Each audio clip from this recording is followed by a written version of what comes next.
ಪೊಲೀಸ್ನವ್ರು ನೋಡಿದರೆ ಬಳ್ಳಾರಿ ಜೈಲಿಗೆ ಹಾಕ್ತೀವಿ, ಮುದ್ದೆ ಮುರಿಸ್ತೀವಿ, ನೀವು ಇಲ್ಲಿ ಕುಡಿದು ಎತ್ತಂಗಡಿ ಮಾಡಬೇಕು, ಇಲ್ಲಾಂದರೆ ನಾವು ನಿಮ್ಮನ್ನು ಇಲ್ಲಿಂದ ತಾಂಡೋಗ್ತೀವಿ, ನಿಮ್ಮ ಗಂಡನ ಒಂದು ಜೈಲಿಗೆ ಹಾಕ್ತೀವಿ, ನಿಮ್ಮನ್ನ ಒಂದು ಜೈಲಿಗೆ ಹಾಕ್ತೀವಿ, ಮಕ್ಕಳನ್ನ ಅನಾಥರು ಮಾಡ್ತೀವಿ ಅಂತ ಹೇಳ್ತಾರೆ ಸರ್.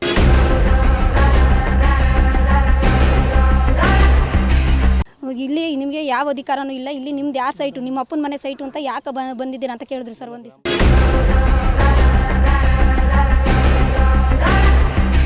ಚಳಿ ಮಳೆ ಗಾಳಿಯನ್ನ ಲೆಕ್ಕಿಸದೆ ದಲಿತ ಕುಟುಂಬಗಳ ಅಹೋರಾತ್ರಿ ಧರಣಿ.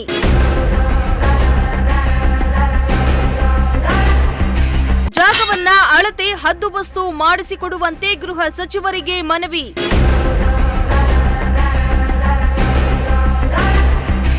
ಮನೆ ಕಟ್ಟಲು ಬಿಡ್ತಾ ಇಲ್ಲ ಸವರ್ಣೀಯರು, ಪೊಲೀಸರು.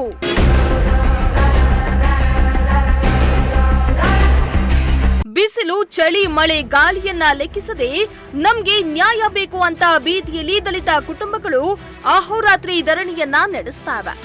ಮಕ್ಕಳು ಮರಿಗಳೊಂದಿಗೆ ಹಗಲು ರಾತ್ರಿ ಎನ್ನದೆ ರಸ್ತೆಯಲ್ಲಿಯೇ ಮಲಗಿ ಸೂರಿಗಾಗಿ ಅಂಗಲಾಚಿಸಿದ್ದಾರೆ. ಪರಮೇಶ್ವರ್ ಸಾಹೇಬ್ರೆ, ಬನ್ನಿ ಅವತ್ತು ವೋಟ್ ಹಾಕಿಸ್ಕೊಂಡು ಮನೆ ಕೊಡ್ತೀವಂತ ಮಾತು ಕೊಟ್ಟಿದ್ರಿ, ನಮ್ ಕೈಗೆ ಜಾಗ ಇದೆ ಅಂತ ಹೇಳಿ ಹಕ್ಕುಪತ್ರ ಕೊಟ್ಟಿದ್ರೆ. ಆದ್ರೆ ಈಗ ಪೊಲೀಸ್ನವರು ಸ್ಥಳೀಯರು ನಮ್ಗೆ ಮನೆ ಕಟ್ಟೋಕೆ ಬಿಡ್ತಾ ಇಲ್ಲ, ಗಲಾಟೆ ಮಾಡ್ತಿದ್ದಾರೆ, ಕೇಸ್ ಹಾಕ್ತಿದ್ದಾರೆ.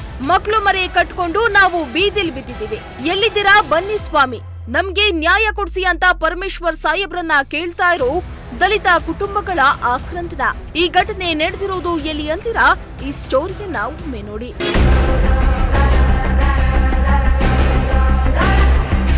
ಹೌದು ವೀಕ್ಷಕರ, ಹೀಗೆ ಬೀದಿಯಲ್ಲಿ ಅಂಬೇಡ್ಕರ್ ಫೋಟೋವನ್ನ ಇಟ್ಟು ಟಾರ್ಪಲ್ ಕಟ್ಕೊಂಡು ದಲಿತ ಕುಟುಂಬಗಳು ಅಹೋರಾತ್ರಿ ಧರಣಿಯನ್ನ ನಡೆಸ್ತಾ ಇರೋದು ಬೇರೆ ಎಲ್ಲೂ ಅಲ್ಲ ಕಣ್ರಿ. ಗೃಹ ಸಚಿವ ಡಾಕ್ಟರ್ ಜಿ ಪರಮೇಶ್ವರ್ ಅವರ ತವರು ಜಿಲ್ಲೆ ತುಮಕೂರಿನಲ್ಲ. ಹೀಗೆ ರಸ್ತೆಯಲ್ಲಿ ಕೂತು ಪ್ರತಿಭಟಿಸ್ತಾ ಇರೋದು ಕೊರಟಗೆರೆ ವಿಧಾನಸಭಾ ಕ್ಷೇತ್ರದ ಕೋರಾದ ಡಾಕ್ಟರ್ ಜಿ ಪರಮೇಶ್ವರ ಬಡಾವಣೆಯಲ್ಲಿ. ನಮ್ಮ ಸೈಟ್ ಅನ್ನ ಅಳತೆ ಮಾಡಿ ಹದ್ದುಬಸ್ತು ಮಾಡ್ಕೊಡಿ ಅಂತ ಕೇಳ್ತಾ ಇರುವ ದಲಿತರು. ಇಲ್ಲಿ ಸುಮಾರು 40 ದಲಿತ ಕುಟುಂಬಗಳು ಹಲವು ವರ್ಷಗಳಿಂದಲೂ ಗುಡಿಸಲನ್ನ ಹಾಕಿಕೊಂಡು ಜೀವನವನ್ನ ನಡೆಸುತ್ತಿದ್ದಾರೆ, ಹೇಗೋ ಜೀವನ ಸಾಗಿಸುತ್ತಿದ್ದಾರೆ. ಇಂತಹ ಸಮಯದಲ್ಲಿ ಪರಮೇಶ್ವರ್ ಅವರು ಇಲ್ಲಿಗೆ ಎಂಟ್ರಿ ಕೊಡ್ತಾರೆ. ನಾನು ನಿಮ್ಗೆ ಜಾಗ ಕೊಡ್ತೀನಿ, ಮತ ಹಾಕಿ ಅಂತ ಕೇಳ್ಕೊಂಡಿದ್ರಂತೆ. ಅದ್ರಂತೆ ದಲಿತ ಕುಟುಂಬಗಳು ವೋಟ್ ಹಾಕ್ತಾರೆ. ಹಕ್ಕು ಪತ್ರನು ಕೊಟ್ಟ ಪರಮೇಶ್ವರ್ ಸಾಹೇಬ್ರು ಮಾತ್ರ ಇತ್ತ ತಿರುಗಿ ನೋಡ್ತಿಲ್ವಂತೆ. ನಮ್ಗೆ 75 ಸೈಟ್ ಅಲ್ಲೇ ಮೊದಲೇ ಕೊಟ್ಟಿದ್ರು, ಹಳೆಯದು. ಈಗ 40 ಸೈಟ್ ಆಗಿದೆ ಸರ್. ಆದರೆ ಅದು ವಸ್ತು ಹಾಕಿಲ್ಲ, ಏನಿಲ್ಲ sir. Parameshwar doctor B Parameshwar ಅವರು ಕೊಟ್ಟಿದ್ರು, ಹಕ್ಕುಪತ್ರ ಅಲ್ಲೇ ಕೊಟ್ಟು 3 ವರ್ಷ ಆಯ್ತು. ಅದಿನ್ನ ಬಂದಿಲ್ಲ, ಏನಿಲ್ಲ, ಅದು ವಸ್ತು ಹಾಕಿಲ್ಲ, ಏನಿಲ್ಲ. ಇವರು ಏನೆಲ್ಲ ಮಾಡಿದ್ರು ಎತ್ತರಿ ಅಂತ ನಾವು ಎತ್ತಲಿಲ್ಲ. ಎಷ್ಟು ಜನ ಕೊಟ್ಟಿದ್ರು, ಯಾವಾಗ ಕೊಟ್ಟಿದ್ರು ಅಲ್ಲೇ ಸರ್? 3 ವರ್ಷ ಆಯ್ತು ಕೊಟ್ಟು, 40 ಜನ ಕೊಟ್ಟಿದ್ರು. ಏನು ಯಾರಿಗಾನ ಕೇಳಿದ್ರು ಅದಾದ್ಮೇಲೆ ಕೊಟ್ಟಾದ್ಮೇಲೆ? ಸರ್ ಕೊಟ್ಟವ್ರಿ. ಯಾವ ಬೆಂಗಳೂರಿಗೆಲ್ಲ ಹೋಗಿದ್ದೀವಿ, ಪರಮೇಶ್ವರ್ ಸರ್ ತಕ್ಕ ಹೋಗಿದ್ದೀವಿ, ಸಾಹೇಬ್ರ ತಲು ಮೀಟ್ ಆಗಿದ್ದೀವಿ. ಇವನು ಬಂದಿದ್ರು, ಅವ್ರು 3 ತಿಂಗಳು ಪರ್ಮಿಷನ್ ತಗೊಂಡೋಗಿದ್ರು, ಹಿಂಗೆ ಮಾಡ್ಕೊಡ್ತೀವಿ ನಿಮ್ಮ ಸೈಟ್ ಕೂಡ ಅಂತ. ಅವ್ರು ಇಂಥವರೆಗೆ ಬಂದಿಲ್ಲ ಸರ್. ಇವತ್ತು ನಾಳೆ ಅಂತಾನೆ ಹೇಳ್ತಾರೆ. ನಿಮ್ಮ ಎದ್ಲು ಹೋಗಲ್ಲ ಬರ್ತವೆ, ಇವತ್ತಲ್ಲ ನಾಳೆ ಅಂತ ಹೇಳ್ತಾರೆ ಸರ್. ಸರ್ ನಮ್ಮ ಇದ್ರಾಗೆ ಇದ್ದೀವಿ ಸರ್. ನಮ್ಗೆ ಹಕ್ಕುಪತ್ರ ಕೊಟ್ಟರೆ ಆ ಗ್ಯಾರಂಟಿ ಮೇಲೆ ನಾವು ಇದ್ದೀವಿ ಸರ್.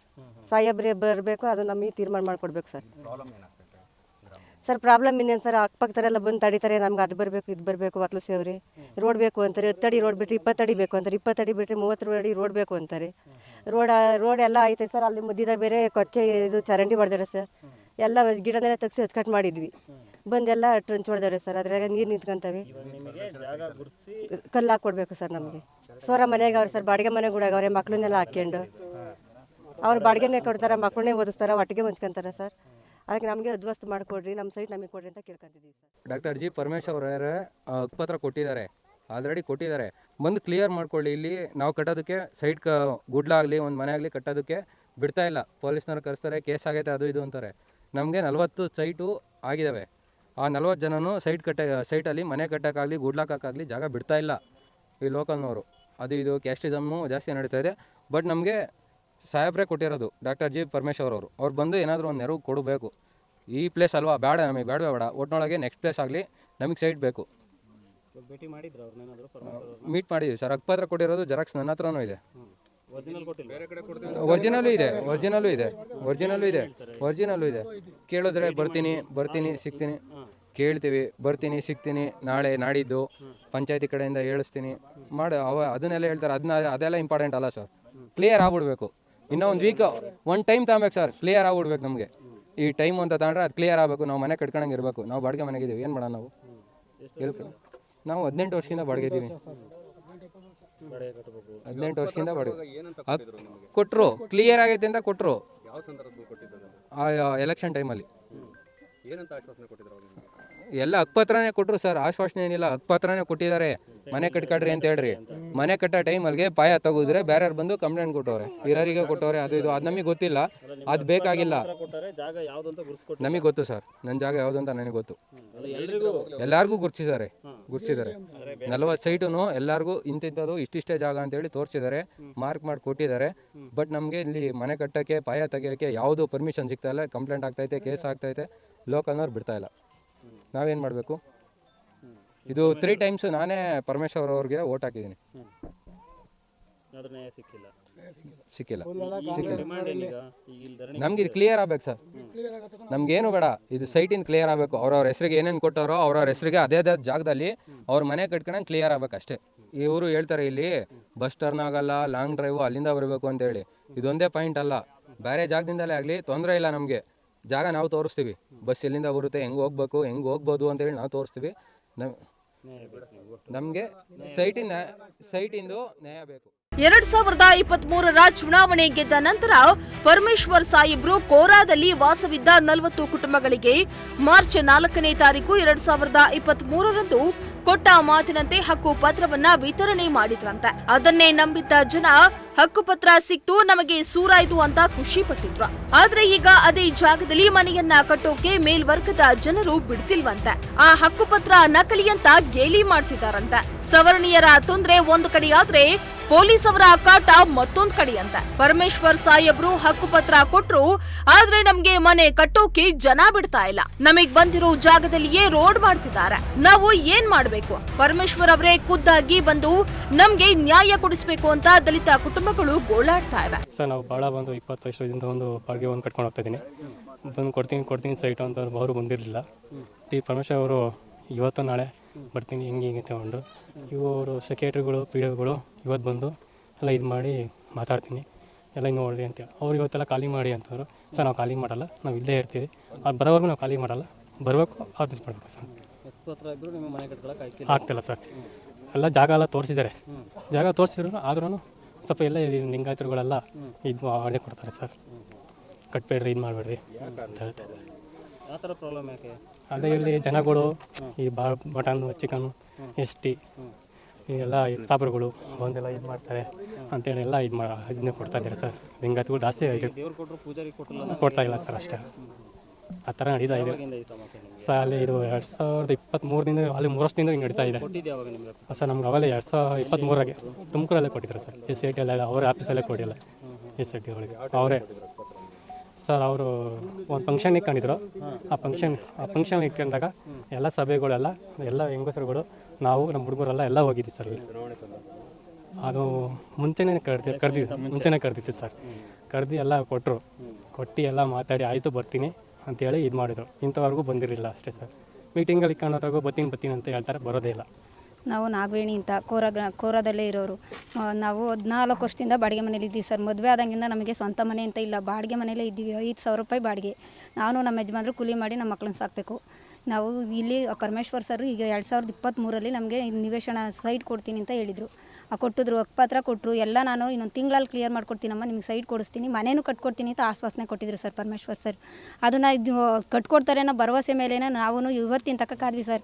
ಈಗ ಮೊನ್ನೆ ಓದ್ಗಿದ್ವಿ ಅವ್ರ ಮನೆ ಹತ್ರನೇ. ನಾನು ಬರ್ತೀನಮ್ಮ, ಇನ್ನೊಂದು ತಿಂಗಳೊಳಗೆ ಕ್ಲಿಯರ್ ಮಾಡ್ಕೊಡ್ತೀನಿ ಹೋಗ್ರಿ ಅಂತ ಅಂದರು. ಅವತ್ತಿಂದ ಬರಲಿಲ್ಲ. ಎಲ್ಲರೂ ಬರ್ತಾರೆ ಹೋಗ್ತಾರೆ. ನೀವು ಇಲ್ಲಿ ಸೈಟ್ ಇಲ್ಲ ನಿಮಗೆ, ಹೋಗ್ರಿ ಸುಮ್ಮನೆ 30 ಅಡಿ ನಮಗೆ ರೋಡ್ ಬೇಕು ಅಂತಾರೆ ಸರ್. ಇಲ್ಲೇ 30 ಅಡಿ ಬೇಕು ಅಂದರು. ಅಲ್ಲಿ ಕೋರದಿಂದಲೂ 30 ಅಡಿನ ಮಾಡ್ಕೊಂಬಿಡಿ ಸರ್. ಈಗ ಸೈಟ್ ಏಕಾಏಕಿ ಸೈಟ್ಗೆ ಹಂಚುವಾಗ ನಾವಿಲ್ಲ, ನಮಗೆ 30 ಅಡಿ ಸೈಟ್ ಬೇಕು ಅಂದರೆ ನಾವು ರೋಡ್ ಬೇಕು ಅಂದರೆ ನಾವು ಎಲ್ಲಿ ಹೋಗಲಿ ಸರ್.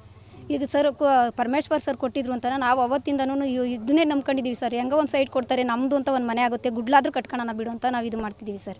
ನಮಗೆ ನ್ಯಾಯ ಬೇಕು. ಪರಮೇಶ್ವರ್ ಬರೋ ತನಕ ನಾವು ಈ ಸೆಡ್ ತೆಗಿಯಲ್ಲ ಸರ್. ಇನ್ನೊಂದು ತಿಂಗಳಾಗಲಿ 2 ತಿಂಗಳಾಗಲಿ ನಾವು ಇಲ್ಲೇ ಇರ್ತೀವಿ, ಇದೇ ಸೆಡ್ಡಲ್ಲಿ ಇರ್ತೀವಿ. ಪೊಲೀಸ್ನವ್ರು ನೋಡಿದರೆ ಬಳ್ಳಾರಿ ಜೈಲಿಗೆ ಹಾಕ್ತೀವಿ, ಮುದ್ದೆ ಮುರಿಸ್ತೀವಿ. ನೀವು ಇಲ್ಲಿ ಕುಡ್ದು ಎತ್ತಂಗಡಿ ಮಾಡಬೇಕು, ಇಲ್ಲಾಂದರೆ ನಾವು ನಿಮ್ಮನ್ನು ಇಲ್ಲಿಂದನೇ ತಗೊಂಡೋಗ್ತೀವಿ, ನಿಮ್ಮ ಗಂಡದಿರನ್ನೊಂದು ಜೈಲಿಗೆ ಹಾಕ್ತೀವಿ, ನಿಮ್ಮನ್ನೊಂದು ಜೈಲಿಗೆ ಹಾಕ್ತೀವಿ, ಮಕ್ಕಳನ್ನ ಅನಾಥರು ಮಾಡ್ತೀವಿ ಅಂತ ಹೇಳ್ತಾರೆ ಸರ್. ಹ್ಞೂ ಸರ್, ಮೊನ್ನೆ ದಿವಸದಿಂದ ಓಡಾಡ್ತಾರೆ ಸರ್. ಬರ್ತಾರೆ, ಹೇಳ್ತಾರೆ, ಭಯ ಹುಟ್ಟಿಸ್ತಾರೆ, ಹೋಗ್ತಾರೆ. ಅದಕ್ಕೆ ನಾವು ಪರಮೇಶ್ವರ್ ಸರ್ ಬರೋ ತಕ್ಕ ಅದೇನನ್ನ ತೀರ್ಮಾನ ಆಗಲಿ ಸರ್. 2ರಲ್ಲಿ ಒಂದು ತೀರ್ಮಾನ ಆಗೋ ತಕ್ಕ ನಾವು ಹೋಗಲ್ಲ ಸರ್. ಇಲ್ಲೇ ಇರ್ತೀವಿ ಸರ್. ಪರಮೇಶ್ವರ್ ಸರ್ ಬರಬೇಕು, ಈ ತೀರ್ಮಾನ ಆಗಬೇಕು ಸರ್. ಚರಂಡಿ ಹೊಡೆದವ್ರೆ ಸರ್ ಮಧ್ಯದಲ್ಲಿ ಎಲ್ಲೆಲ್ಲ ನಾವು ಕ್ಲೀನ್ ಮಾಡ್ತೀವಿ ಅಂದಾಗ ಇನ್ನೇನು ಸೈಟ್ ಆಯಿತು ಅನ್ಬೇಕಿದ್ರೆ ಮಧ್ಯದಲ್ಲಿ ಸೈಟ್ ಇದು ಟ್ರಂಚ್ ಹೊಡೆದವ್ರೆ ಸರ್.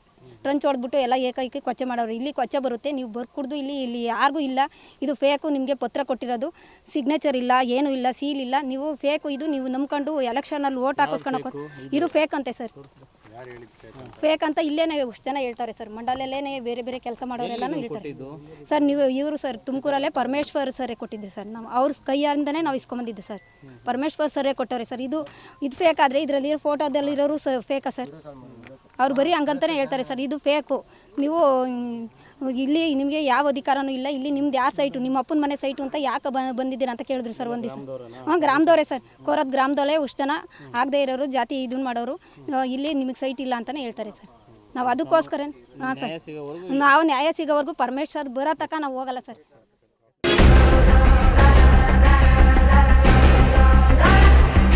ಇನ್ನು ಹಕ್ಕು ಪತ್ರದಂತೆ ನಮಗೆ ನಮ್ಮ ಜಾಗವನ್ನ ಅಳತೆ ಮಾಡಿ ಹದ್ದುಬಸ್ತು ಮಾಡಿಕೊಡುವಂತೆ 40 ದಲಿತ ಕುಟುಂಬಗಳು ಗೃಹ ಸಚಿವರನ್ನ ಅಂಗಲಾಚಿಸಿದ್ದಾರೆ.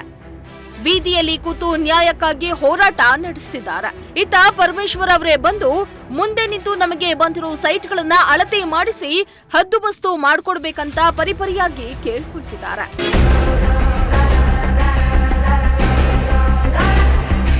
ಎಲ್ಲಿದ್ದೀರಾ ಪರಮೇಶ್ವರ್ ಸಾಹೇಬ್ರೆ? ನಿಮ್ಮದೇ ಕ್ಷೇತ್ರ, ನಿಮ್ಮದೇ ತವರು ಜಿಲ್ಲೆಯಲ್ಲಿ ವಾಸಿಸ್ತಾ ಇರೋ ದಲಿತರ ಕಣ್ಣೀರಿನ ಕೂಗು ನಿಮಗೆ ಕೇಳಿಸ್ತಾ ಇಲ್ವಾ? ಮಾತೆತ್ತಿದ್ರೆ ನಾವು ದಲಿತರ ಪರ ಅಂತ ಮಾತಾಡೋ ನೀವು 2023ಕ್ಕೆ ಅವರಿಗೆ ಹಕ್ಕುಪತ್ರ ಕೊಟ್ಟಿದ್ರೆ, ಆದ್ರೆ ಅಂದಿನಿಂದ ಇಂದಿನವರೆಗೂ ಕೂಡ ಅವರು ಒಂದು ಸೂರನ್ನ ಕಟ್ಟಿಕೊಳ್ಳೋಕೆ ಎಣಗಾಡುವ ಪರಿಸ್ಥಿತಿ ನಿರ್ಮಾಣವಾಗಿದೆ. ಸವರ್ಣೀಯರ ದೌರ್ಜನ್ಯಕ್ಕೆ ದಲಿತರು ಕಂಗಾಲಾಗಿದ್ದಾರೆ. ಮನೆ ಮಠ ಇಲ್ಲದೆ ಬೀದಿಯಲ್ಲಿ ಕೂತು ನ್ಯಾಯ ಕೊಡ್ಸಿ ಅಂತಿದ್ದಾರೆ. ಬನ್ನಿ ಸಾಹೇಬ್ರೆ, ಈ ದಲಿತರ ಕುಟುಂಬಗಳ ಕೂಗನ್ನೊಮ್ಮೆ ಆಲಿಸಿ. ಕ್ಯಾಮರಾ ಪರ್ಸನ್ ರಾಕೇಶ್ ಜೊತೆ ದೀಪಕ್ ಕೆಂಕೆರೆ, ಪ್ರಜಾಶಕ್ತಿ ಟಿವಿ, ತುಮಕೂರು.